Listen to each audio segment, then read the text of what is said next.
하나님께서 이스라엘 백성들을 출애굽하시고 그 다음에 시내산으로 부르신 다음에 이스라엘 백성들과 이제 언약을 하십니다. 출애굽기 19장에서 보면 하나님께서 이제 그들과 언약하시는 장면이 나오고 그 다음에 하나님께서 20장에 보면 구체적으로 그 언약의 내용들을 이제 말씀을 하십니다. 그래서 그들이 지켜야 될 구체적인 계명에 대해서 쭉 설명을 해주십니다. 그러다가 이제 출애굽기 24장에 보면은 하나님께서 모세를 통하여 이스라엘 백성들과 언약을 체결하는 거죠. 언약하는 장면이 나오는데 24장 3절에 보면 이제 모세가 하나님부터 그 언약을 갖고 와서 백성들 앞에서 그 언약의 말씀을 선포합니다. 3절에 모세가 와서 여호와의 모든 말씀과 그 모든 율례를 백성에게 고하매 그들이 한 소리로 응답하여 가로되 여호와의 명하신 모든 말씀을 우리가 준행하리이다. 하나님부터 받은 계명을 모세가 백성 앞에 선포하고 백성들은 모세가 선포하는 하나님의 말씀 지켜야 될 그 계명에 대해서 아멘으로 화답하면서 예 우리가 하나님의 말씀에 순종하겠습니다.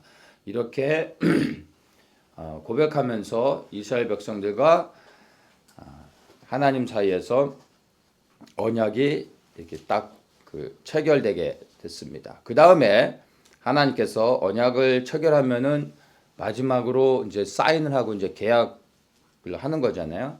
그것에 대하여 이제 돌판을 주시는 거죠.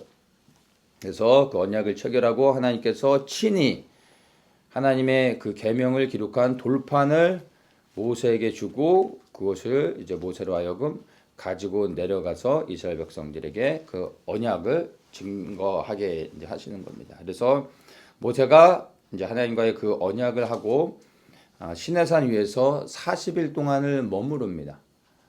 그러면서 그 40일 동안에 하나님의 임재 안에 들어가고 그리고 구체적인 하나님의 그 새로운 말씀들 그들이 어떻게 말씀을 지켜가야 되는지에 대해서 구체적인 것들을 그 40일 동안 새롭게 가르쳐 주시죠. 그래서 40야를 산속에 머물게 됩니다. 자, 그러는 사이에 이스라엘 백성들은 시내산 밑에서 모세를 기다리는데 이 모세가 기다려도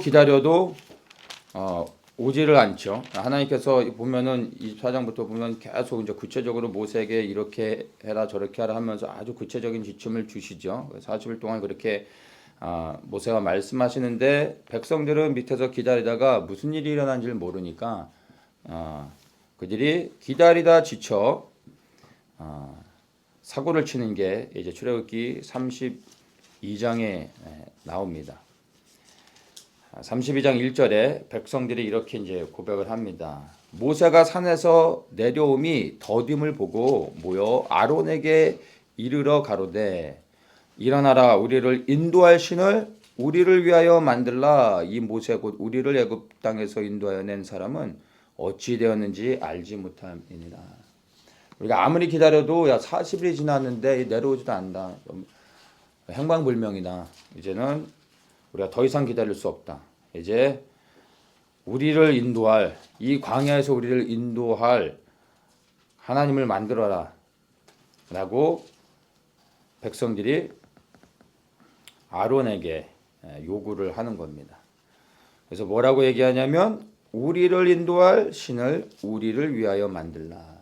그러면서 이들이 우상을 섬기는 게 나오는데 하나님과 언약하고 40일 만에 곧바로 이들이 그 언약을 깨트리고 우상을 만드는 겁니다. 하나님과의 언약이 이 팬이 마르기도 전에 바로 언약을 깨트리고 있는 거죠. 우리를 위하여 신을 만들라 말하고 있습니다. 우상은 눈에 보여지는 형상을 만드는 게 우상이 아니라 나를 위하는 것이 우상입니다. 그게 우상의 본질입니다. 우리를 위하여 만들라 라고 말하고 있는 겁니다. 이게 우상이죠. 우리가 눈에 보이는 뭔가를 섬기지 않아도 우리는 수많은 우상들을 사실은 섬기고 있을 수 있습니다. 우상이라고 해서 뭔가를 세워놓고 내가 거기에 절을 해야지만 우상이 아니라 나를 위하는 것, 더 정확하게는 하나님을 위하지 않는 모든 것이 우상입니다. 그러면 우리가 삶 속에서 얼마나 많은 우상 숭배를 하고 있는지를 생각해 볼 수 있습니다. 나를 위하기 때문에 나를 위해 줄 무언가가 필요한 거죠. 그런데 우리가 하나님께 속해 있다면 나를 위하지 않습니다. 왜냐하면 우리가 사나 죽으나 그리스도의 것이 되어졌으면 그리스도를 위하여 우리가 모든 것을 드려 순종하고 헌신하는 것이지 나를 위할 필요가 없는 겁니다. 이 백성들은 하나님과 언약을 했지만 하나님을 섬기는 게 무엇인지 잘 알지 못했던 겁니다. 그래서 결국에 이들이 하나님과 언약했지만 실상은 그들의 마음 중심에는 자기들을 위하고 있었다는 게 이것을 통해 드러나게 되는 겁니다. 언약하자마자 곧바로 하나님을 배반하는, 배도하는 이스라엘 백성들의 모습을 보게 되는 겁니다. 이것을 하나님께서 모세와 그 시내산 그 정상에서 만나시면서 저 시내산 밑에서 이렇게 하나님을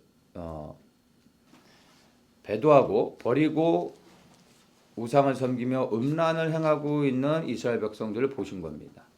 6절에 보면 그들이 일찍 일어나 번제를 드리며 화목제를 드리고 앉아서 먹고 마시며 일어나서 뛰놀더라. 여기서는 그냥 뭐 먹고 마시고 뛰놀다 뭐 노는 것처럼 춤추고 하는 것처럼 보이지만 이것을 구체적으로 조금 더 자세히 들여다보면 이게 이 음행을 저지르는 겁니다. 그러니까 이방의 우상들을 섬기는 것은 항상 음행을 저지르는 것과 연결이 되어 있습니다. 이들이 어떻게 이렇게 할 수 있냐면은 애굽에서 늘 봐왔던 것을 그대로 하는 겁니다. 애굽의 수많은 신들을 섬길 때 반드시 빠지지 않는 게 신에게 경배하는데 음행을 저지르는 게 그게 예배인 것이었습니다. 그래서 그 짓을 하고 있는 거예요.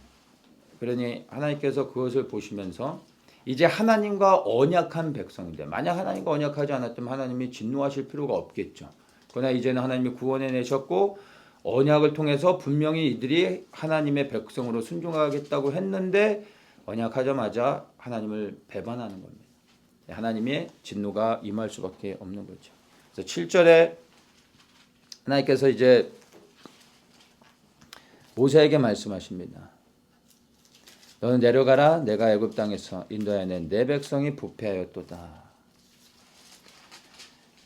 그러면서 9절에 내가 이 백성을 보니 목이 곧은 백성이로다. 그런즉 나대로 가게 하라. 내가 그들에게 진노하여 그들을 진멸하고 너로 큰 나라가 되게 하리라. 하나님이 마음을 작정하셨습니다. 뭘 작정하셨으면 심판을 작정하신 겁니다. 이들은 목이 곧은 백성이다. 돌이켜 회개하지 않을 것이다. 내가 이들을 멸할 것이다. 광야에서 다 진멸할 것이다. 그리고 내가 너로 다시 시작할 거다. 너와 함께 시작해서 너의 씨를 통해 다시 민족을 이루고 그리고 너를 통해 큰 나라가 되게 해서 그리고 이제 가나안 땅에 들어가고 또 새로운 일을 행할 수 있도록 할 것이다. 모세에게 이런 말씀을 하신 겁니다. 그러면 모세가 이제 이런 말씀을 들었을 때 가만히 보면 하나님께서 이스라엘 백성을 심판하시겠다고 했습니다. 그런데 하나님이 모세에게는 너로 큰 나라가 되게 할 것이다 라고 말씀하셨어요. 그 말은 너는 내가 살려줄 것이다. 너를 통하여 내가 새롭게 시작할 것이다. 그러니까 모세는 이 심판을 벗어나는 겁니다. 모세가 손해볼 거 하나도 없죠. 말 안 듣는 노예 근성에 찌들은 이들을 하나님께서 다 이제 뭘 하시겠다고 하잖아요. 그러면 모세는 차라리 자기 시로를 통해서 새로운 민족이 탄생되면 더 편하잖아요. 자기가 왕이 되는 거고. 하나님이 모세를 통해 새로운 약속을 주셨으니까 뭐 모세가 이렇게 말할 수도 있는 거죠. 이 하나님 잘 보셨습니다. 얘들은 개화가 안 되는 애들이니까 얘네들은 그냥 다 쓸어버리시고요. 제가 하나님과 함께 하겠습니다. 그리고 이제 저를 통해서 하나님 새 일을 행해 주십시오. 아멘 하면서 모세가 그렇게 했어도 되는 겁니다. 하나님 그렇게 말씀하셨기 때문에. 그런데요, 모세는 하나님께서 너로 큰 나라가 되게 하겠다. 내가 저들을 멸할 것이다 라고 말씀하셨을 때 모세의 반응입니다. 모세는 이렇게 고백합니다. 11절에 여호와여 어찌하여 그 큰 권능과 강한 손으로 애굽 땅에서 인도하여 내신 주의 백성에게 진노하십니까? 이 애굽 사람들이 만약 이 광야에서 하나님 백성이 다 죽는 걸 보면 저 하나님이 화가 나가지고 그 백성을 산에서 다 죽였다. 그러려고 인도해냈다. 그 이스라엘의 하나님은 이 살인하는 하나님이다. 이렇게 말하지 않겠습니까? 그러면서 죄의 맹렬한 노를 그치시고 뜻을 돌이키사 주의 백성에게 이 화를 내리지 마옵소서. 이렇게 하나님 앞에 간청을 합니다. 그러면서 또 13절에 보면 이 언약을 하나님으로 하여금 기억하게 합니다. 주의 종 아브라함, 이삭, 이스라엘, 야곱을 기억하십시오. 주님께서 약속하시지 않았습니까? 언약하지 않았습니까? 내가 너희 자손을 하늘의 별처럼 많게 하고 나의 허락한 이 온 땅을 너희 자손에게 주어 영영한 기업이 되게 하리라 말씀하셨지 않습니까? 하면서 하나님의 말씀을 주장하면서 하나님 용서해 주십시오. 이 모세가 하나님께 이렇게 간청합니다. 근데 이 모세의 간청을 하나님께서 들으십니다. 14절에 여호와께서 뜻을 돌이키사 말씀하신 화를 그 백성에게 내리지 아니하시니라. 뜻을 돌이키사 그 백성을 심판하시려고 했던 하나님의 계획을 다시 이렇게 돌이키시는 것을 볼 수 있습니다.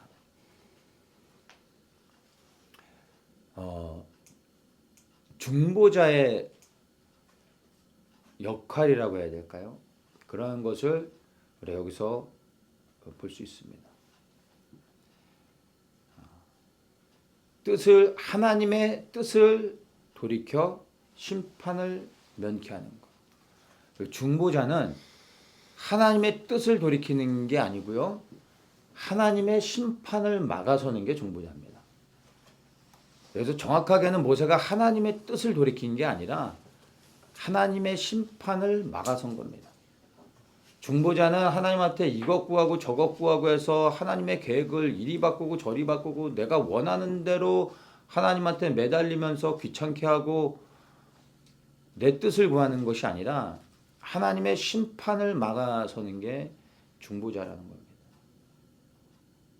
이 모세가 그렇게 하지 않았으면 하나님의 언약을 주장하며 그리고 하나님 앞에 이렇게 그 생명 걸면서 막아서지 않았다면은 하나님이 말씀하신 대로 이스라엘 백성들이 광야에서 다 진멸하여 죽을 수밖에 없었던 겁니다.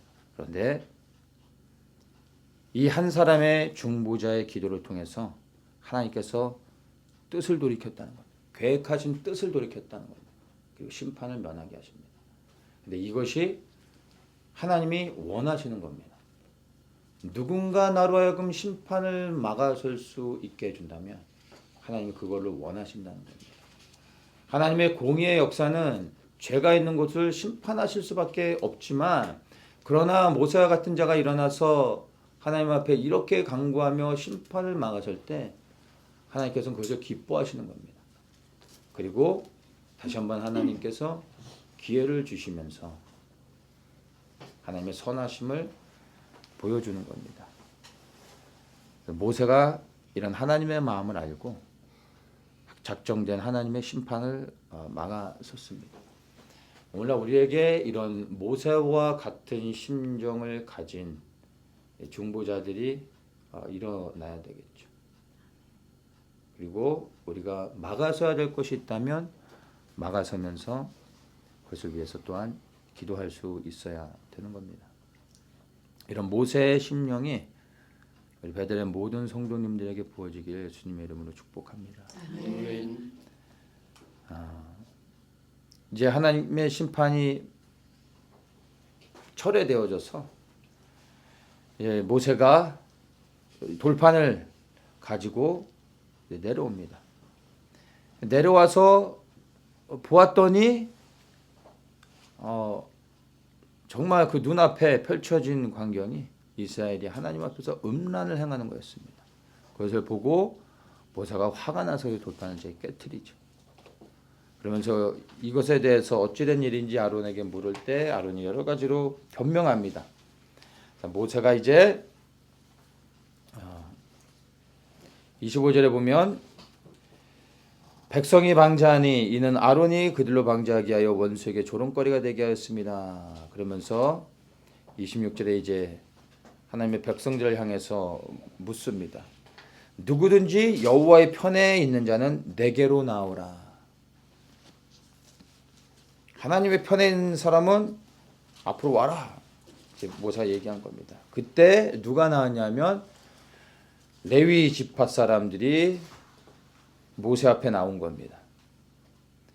누구를 불렀습니까? 여호와의 편에 있는 사람은 와라. 자, 여호와의 편에 설 사람들은 나와라 할 때 이스라엘 12지파들 가운데 레위 지파 사람들이 나왔다는 겁니다. 그리고 이 레위 지파 사람들에게 정말 어려운 일을 시킵니다. 뭐냐면 너희가 칼을 차고 이스라엘 진중에 다니면서 이렇게 음란을 행하고 그리고 하나님 앞에 범죄한 자들을, 형제를, 친구를, 이웃을 도륙하라. 그들이 형제일지라도 친구일지라도 이웃일지라도 하나님 앞에 범죄한 모든 자들을 죽여라 말씀하신 겁니다. 이 레위 자손들이 순종합니다. 그리고 29절에 말하죠. 각 사람이 그 아들과 그 형제를 쳤으니 오늘날 여호와께 헌신하게 되었느니라. 그가 오늘날 너희에게 복을 내리시리로다. 레위 지파가 하나님을 가장 가까이 섬길 수 있는 지파로 구별되어지게 되죠. 근데 그 이유가 바로 여기에 있습니다. 이 사건을 근거로 해서 레위 지파가 하나님의 성전에서 그리고 제사장 아론의 제사장 가문이 아닌 다른 지파들로서는 온전히 하나님께 헌신되어져서 그들의 기업이 바로 하나님이라는 거예요. 그래야 하나님을 가장 가까이 섬길 수 있는 은혜를 입게 되어졌습니다. 여러분, 이 레위 지파의 이런 권위는 그냥 제비뽑기로 된 게 아니라 모든 이스라엘 백성들이 하나님 앞에 범죄하여 하나님을 대적할 때 하나님의 편에 섰기 때문에 이 레위 지파의 권세가 부어진 겁니다. 여러분들이 하나님을 가장 가까이서 섬기길 원하며 그리고 구별되어진 레위 지파로서 하나님 앞에 나아가길 원한다면 모든 사람들이 하나님을 떠나고 범죄할 때 그리고 하나님의 반대편에 설 때 여러분은 두려움 없이 레위 지파들처럼 기꺼이 하나님의 편에 설 수 있는 그런 소수의 사람이 되어줄 수 있어야 됩니다.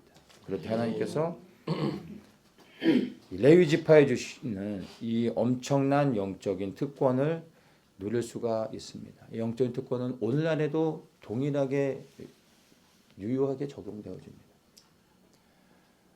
하나님을 믿는다라고 말하지만 실상은 하나님을 대적하는 자리에 서고 있는 수많은 사람들이 있습니다.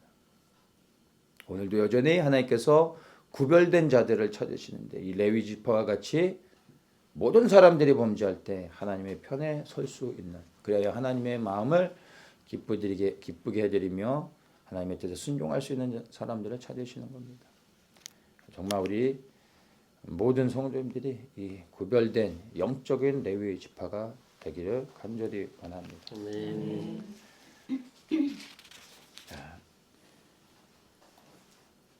모세가 이제 이스라엘 백성들의 그 범죄함으로 인하여 31절에 말하죠. 슬프도소이다. 이 백성이 자기들을 위하여 금신을 만들었사오니 큰 죄를 범하였나이다. 그러면서 이제 하나님께 용서를 구합니다. 합의하시면 이제 그들의 죄를 사하시옵소서. 그렇지 않으면 원컨대 주의 기록하신 책에서 내 이름을 지워버려 주옵소서. 하나님, 이 백성들의 죄가 너무 크지만 주님 용서해 주십시오. 만약 용서해 주시지 않는다면 차라리 내 생명을 가져가십시오. 내 이름을 그 생명책에서 지워버리십시오. 자기의 목숨을 담보로 하나님의 백성들을 앞에 서서 하나님의 심판을 막아서고 있는 겁니다. 이게 중보자의 마음이라는 겁니다. 그냥 기도한다고 중보자가 아니라 모세처럼 자기의 생명을 걸는 이러한 절박한 심정이 없이는 중보자의 자리에 설 수 없다는 겁니다. 그리고 하나님이 일하시지 않는 겁니다. 하나님 뭐 이렇게 좀 해주시면 안 되겠습니까? 가 아니라 하나님 심판을 막아주시지 않는다면, 죄를 사해 주시지 않는다면 차라리 내 생명을 가져가십시오. 목숨을 걸고 백성들의 죄를 회개하며 나아가고 있는 겁니다. 이렇게 생명을 드리지 않고서는 죄사함이 없는 겁니다. 그래서 예수님께서 그 거룩하시고 존귀하신 생명을 우리를 위해 드리실 수밖에 없었던 겁니다. 생명을 드려야 생명을 얻기 때문에 모세도 생명 거는 기도를 통하여 이스라엘 백성들의 죄를 하나님부터 용서함을 받게 되어지는 겁니다. 내가 중보자라고 생각한다면 여러분 기도를 얼마나 많이 하느냐 뭐 이런 게 아니라 나는 그리스도께 생명을 드렸는가, 그분의 뜻이 이루어지기를 위하여 나는 목숨을 걸고 있는가, 이거를 보셔야 됩니다.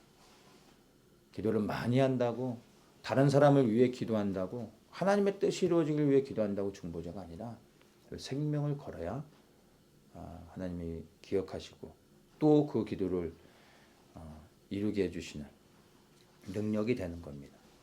생명을 거셔야 됩니다.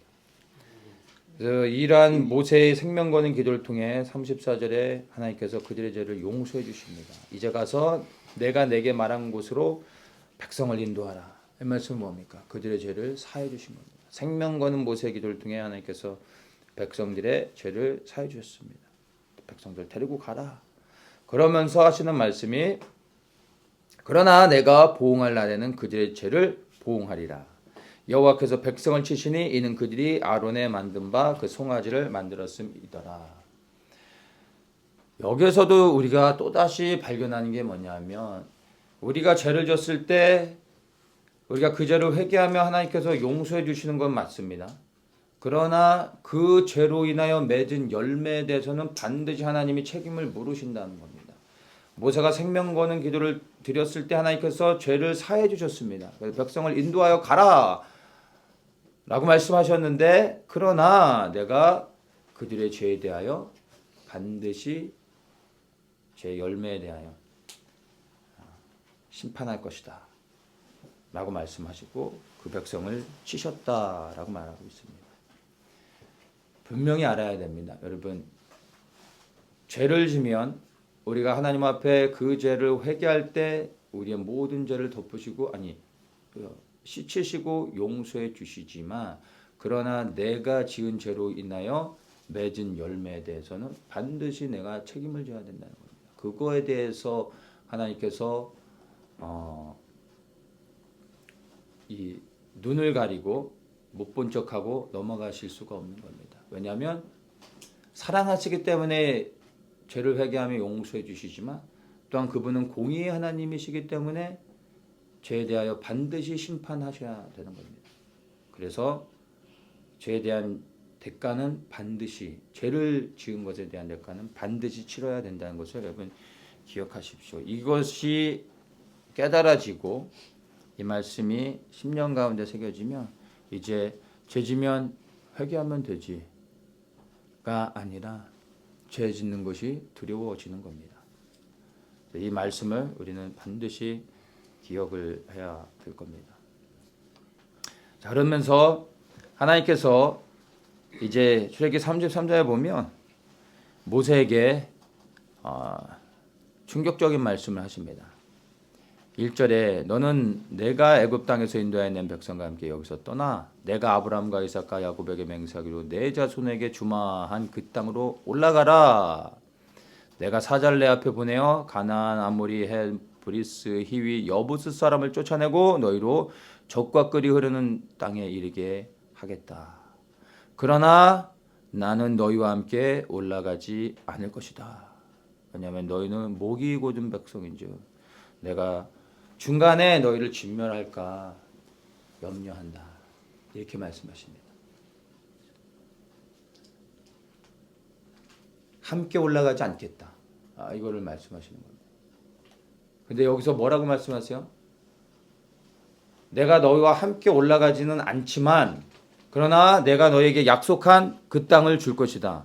그리고 그 땅에 들어가서 그 땅에 살고 있는 이 강한 이방의 족속들을 다 쫓아내 줄 것이다. 그리고 너희들은 그 땅을 차지하며 이 젖과 꿀이 흐르는 그 땅에서 풍요를 누리며 너희는 행복하게 살 것이다.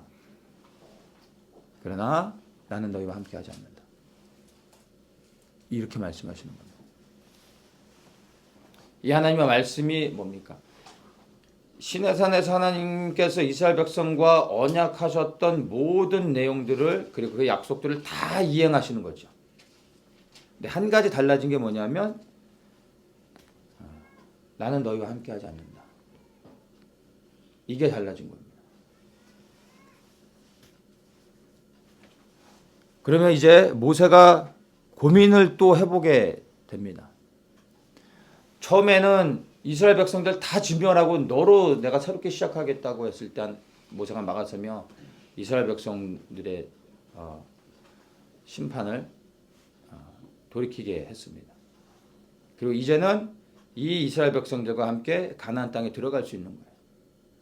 그리고 약속의 땅을 취하고 그 땅에 가면 하나님은 함께 하시지 않지만 그러나 여기에 있는 모든 족속들을 다 내쫓을 수 있게 다 쫓아내 주시겠다고 약속도 해주셨습니다. 하나님이 함께하지 않으셔도 그 땅을 차지할 수 있는 겁니다. 이거에 대해 분명히 약속을 주셨습니다. 그리고 난 후에 이들이 이 땅에서 행복하게 살 수 있는 거예요. 그럼 모세가 이제 이 백성들을 인도해서 가나안 땅에 들어가면 어떻게 됩니까? 모세는 왕이 되는 거예요. 더 좋은 거죠. 뭐 하나님 없이 이스라엘 백성들을 인도해서 거기 들어가면 자기가 왕 아니겠어요? 모든 사람들이 모세를 섬기지 않겠어요? 모세로서는 하나도 손해볼 게 없는 거죠. 그렇지 않겠어요? 그 땅에 들어갔는데 혹시나 하나님께서 니들이 알아서 싸워라 하면은 이게 염려가 될 텐데 이 강한 이방 족속들까지도 다 쫓아내주겠다고 약속하셨잖아요. 그러면 그냥 하나님이 없어도 승리는 보장된 거잖아요. 젖과 꿀이 흐르는 그 풍성한 땅, 풍요로운 땅 이걸 다 누릴 수가 있는 거예요. 손해볼 게 하나도 없죠. 모세는 못 이기는 척 하면서 아유 하나님 하나님 그렇게 하시면 그렇게 하셔야죠 하고 그냥 모른 척하고 백성들 데리고 가면 모세는 왕이 되는 겁니다. 평생 왕으로 살아가는 겁니다. 그렇게 해도 되는데 그런데요 모세가 이렇게 하지 않습니다. 저 같으면 이렇게 하지 않았을까 싶은데 모세는 그렇게 하지 않습니다. 12절에 보면 모세가 하나님께 나아가면서 간구합니다. 보시옵소서 주께서 나더러 이 백성을 인도하여 올라가라 하시면서 나와 함께 보낼 자를 내게 지시하지 아니하시나이다. 주께서 전에 말씀하시기를 나는 이름으로도 너를 알고 너도 내 앞에 은총을 입었다 하였사온즉 내가 참으로 주의 목전에 은총을 입었사하며 원컨대 주의 길을 내게 보이사 내게 주를 알리시고 나로 주의 목전에 은총을 입게 하시며 이 족속을 주의 백성으로 여기소서. 그러면서 15절의 말씀이 중요합니다. 이 15절의 말씀에 모세의 그 심령 안에 있는 고백이 담겨져 있습니다. 주께서 친히 가지 아니하시려거든 우리를 이곳에서 올려 보내지 마옵소서. 이게 모세의 마음 안에 있는 고백인 겁니다. 같이 가지지 않을 것이라면, 주님이 하나님이 함께 하시지 않을 것이라면 저는 안 가겠습니다. 이게 모세의 마음이었던 겁니다. 모세는 우리가 볼 때는 하나님의 약속을 붙잡고 광야를 지나 출애굽하고 광야를 지나 저 가나안 땅을 향해 갔었던 것 같지만 모세는 하나님의 약속을 붙잡고 갔던 게 아닙니다. 이 언약을 믿고 갔던 게 아닙니다. 이 언약을 주신 하나님을 바라보며 갔던 겁니다. 모세에겐 이 언약이 중요하지 않았어요. 젖과 꿀이 흐르는 땅, 그 땅에서 풍요로움을 누리는 거 모세에게는 이게 하나도 중요하지 않았습니다. 하나님이 중요했던 겁니다. 그 하나님이 약속을 주셨기 때문에 그 약속을 붙잡았던 것뿐이지 모세에게는 이게 아무런 의미가 없었던 거예요. 만약에 그 약속이 그리고 그 가나안 땅이 그에게 소망이 되어지고 그것이 전부였다면 가지 못할 이유가 없는 거죠. 가지 않을 이유가 없는 거죠. 떠나는 겁니다. 그동안 하나님 감사했습니다. 떠나는 거죠. 근데 모세의 마음은 이게 아니었던 거예요. 그는 약속을 붙잡았던 게 아니라 가나안 땅을 소망했던 게 아니라 하나님을 소망했던 겁니다. 모든 게 다 있는데 하나님이 없습니다. 그리고 모든 것이 없는데 하나님만 있습니다. 모세는 더 좋은 것을 택하는 거예요. 하나님을 택하는 거죠. 이게 모세의 마음이었던 겁니다.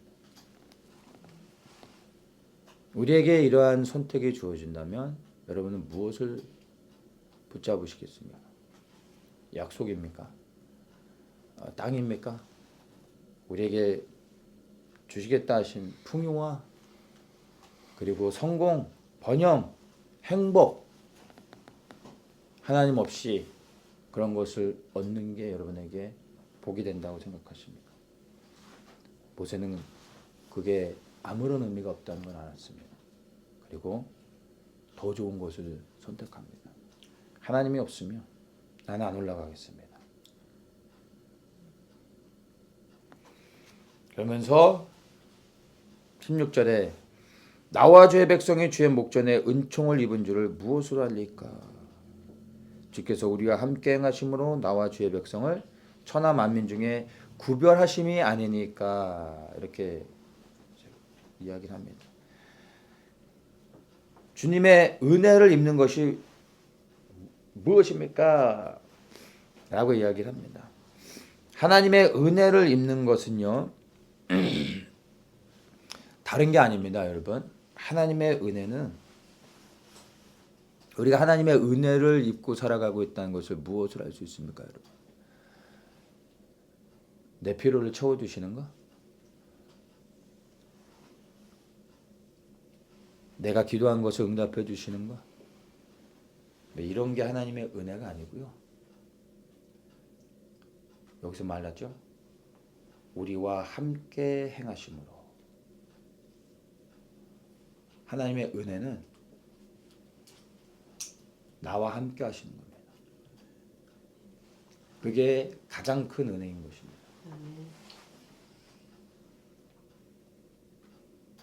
모세가 이 하나님의 은혜를 구했던 겁니다. 우리와 함께 행하여 주십시오. 그래야 우리가 하나님의 은혜를 입은 자 되게 하십시오. 우리에게 구하는 것을 얻지 못해도 뭔가 좀 우리 안에 부족함이 있고 어려움이 있다 할지라도 여러분 하나님이 우리와 함께 하시면 그러면 우리는 계속해서 하나님의 부신 가운데 갈 수 있습니다. 이게 하나님의 은혜입니다. 우리의 무엇인가를 부족한 무엇인가를 채워주는 게 하나님의 은혜가 아니라 부족함에도 불구하고 우리가 실수함에도 불구하고 기도하는 것들이 채워지고 있지 않지만 그러나 여전히 나와 함께 하시는 주님, 그게 우리에게 은혜가 되는 거고 그 은혜가 우리를 끝까지 가게 합니다. 끝까지 믿음을 지키게 하는 겁니다. 내게 많은 것들 아니 구하는 모든 것들을 채워줬다고 해서 우리가 주님을 믿고 신뢰하며 끝까지 승리하며 갈 수 있는 게 아니라 주님이 우리와 함께 해주실 때 동행해 주실 때 우리가 결국엔 이 믿음의 경주를 끝마칠 수 있는 겁니다. 이 은혜가 우리에게 필요합니다. 다른 거를 구하지 마시고 이 하나님의 은혜를 구하십시오. 나와 함께 해주십시오. 내 부족함을 보며 이것을 채워달라고 하기보다 부족하지만 하나님이 함께 하실 때 여러분 넉넉히 통과할 수 있는 겁니다. 기쁨으로 갈 수 있는 겁니다. 모세는 그 비밀을 알아서 하나님의 이 은혜를 구했던 겁니다. 그러면서 이제 모세가 그 마음 심령 안에 있는 것을 하나님 앞에 이제 토로하면서 간구합니다. 18절에 원컨대 주의 영광을 내게 보이소서. 이게 모세가 간절히 사모하고 있었던 마음속에 담아두고 있었던 겁니다. 모세는 하나님의 영광을 보고 싶었던 거예요. 하나님을 보고 싶었던 거예요. 이제 그 마음 안에 있는 것을 터뜨리는 겁니다. 내가 정말 주님의 영광을 보기 원합니다. 내게 그것을 보여주십시오. 라고 모세가 하나님께 간구합니다. 그리고 하나님의 은혜를 입은 이 모세는 하나님을 보게 되는 은혜를 누리게 됩니다. 이 모세의 이야기를 통해서 우리가 많은 것들을 생각할 수 있습니다. 마지막 때 우리가 군사의 부르심 가운데 사명을 감당하는 자들로 일어나 나아가며 파수하는 일들을 감당하는데 앞으로 그러한 역할들이 더 많이 부어지고 또 그 일들을 감당해야 되지만 여러분 사명도 너무 귀한 거지만 사명을 넘어 약속을 넘어 눈에 보여지는 그 어떤 것을 넘어서 하나님의 영광을 사모하셔야 됩니다. 하나님 그분을 사모하셔야 됩니다. 혹 우리가 사역에 좀 부족함이 있고 실수가 있고 우리가 많은 일을 감당하지 못한다 할지라도 우리가 더욱더 구해야 될 것은 어떤 일에 대한 사역에 대한 성취가 아닙니다.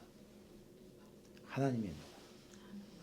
모세와 같이 하나님의 영광을 사모하십시오. 그분을 보기를 간절히 원하십시오. 그래야 우리 앞에 눈에 보여지는 풍성한 것들이 있다 할지라도 그것으로 인하여 우리의 마음이 흔들리는 것이 아니라 주님이 나와 함께하고 계신가? 나는 그분의 영광을 보고 있는가?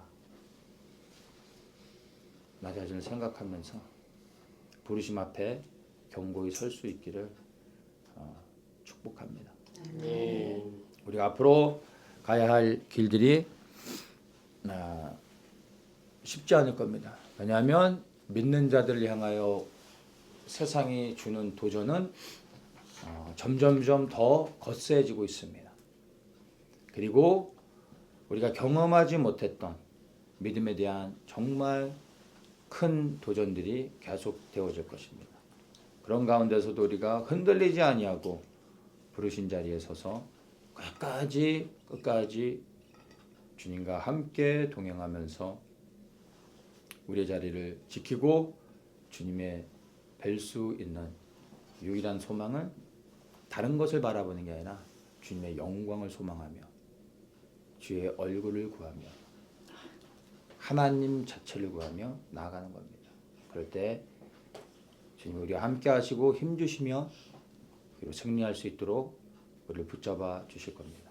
아멘. 함께 기도하겠습니다. 주님, 간절히 기도합니다. 우리에게 모세의 마음이 각 사람에게 부어져서